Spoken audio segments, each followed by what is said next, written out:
இந்த குளிருக்கு காரசாரமாக ஒரு கத்திரிக்காய் தொக்கு செய்யலாமா?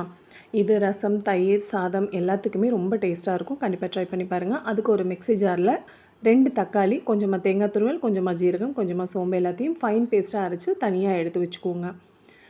இதுக்கப்புறமா ஒரு கடாயில் தேவையான அளவு நல்லெண்ணெய் ஆட் பண்ணிக்கோங்க. அது கூடவே தாளிக்கிறதுக்கு கொஞ்சமாக கடுகு, ஜீரகம், சோம்பு, ஒரு வரமிளகாய், 4 வெந்தயம், இது எல்லாத்தையும் போட்டு நல்லா பொரிஞ்சதுக்கப்புறமா ஒரு வரமிளகாய் ஆட் பண்ணிக்கோங்க. இது கூடவே 4 பூண்டு, அதை நல்லா கிரேட் பண்ணி அதையும் இதோடவே ஆட் பண்ணிக்கோங்க.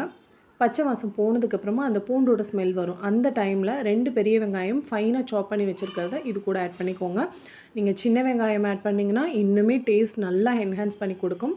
நான் வந்து பெரிய வெங்காயம் ஆட் பண்ணியிருக்கேன்.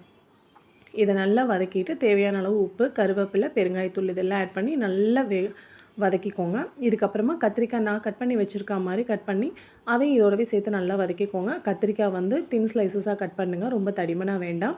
தேவையான அளவு உப்பு போட்டுக்கோங்க. இது நல்லா ஓரளவுக்கு எண்ணெயிலேயே வதங்கினதுக்கப்புறமா நீங்கள் வந்து மஞ்சத்தூள், மல்லித்தூள், வரமிளகாத்தூள் இது மட்டும் ஆட் பண்ணால் போதும், வேறு எதுவும் தேவையில்லை. உங்கள்கிட்ட குழம்பு மிளகாத்தூள் இருந்தால் அதையும் தாராளமாக ஆட் பண்ணலாம் வரமிளகாத்தூளுக்கு பதிலாக.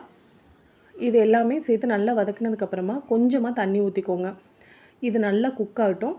ஒரு 2 மினிட்ஸ் குக் ஆனதுக்கப்புறமா நீங்கள் வந்து அரைச்சி வச்சுருக்க பேஸ்ட்டை வந்து இது கூட ஆட் பண்ணிக்கோங்க. கொஞ்சமாக தண்ணி ஊற்றிக்கோங்க. மிக்ஸி ஜாரில் அந்த இருக்கிற மசாலாவுக்கு கொஞ்சமாக தண்ணி ஊற்றி அலசி ஊற்றினாலே போதும். ஏன்னா இது கத்திரிக்காய் தொக்குமா ரெடி பண்ணுறதுனால தண்ணி அதிகமாக ஊற்ற வேண்டாம். ஒரு 6 to 7 மினிட்ஸில் இது குக் ஆயிரும். ஏன்னா கத்திரிக்காய் சீக்கிரமாகவே குக் ஆயிரும்.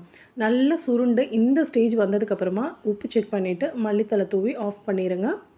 நான் வந்து மண் சட்டியில் செய்கிறதுனால தட்டு போட்டு அந்த அடுப்பு ஆஃப் பண்ணிவிட்டு தட்டு போட்டு அந்த ஹீட்லேயே வச்சுட்டு அதுக்கப்புறமா சர்வ் பண்ணுறேன். அப்போது ஹீட்டில் இன்னுமே நல்லா குக் ஆகிருக்கும். ட்ரை பண்ணி பாருங்கள்.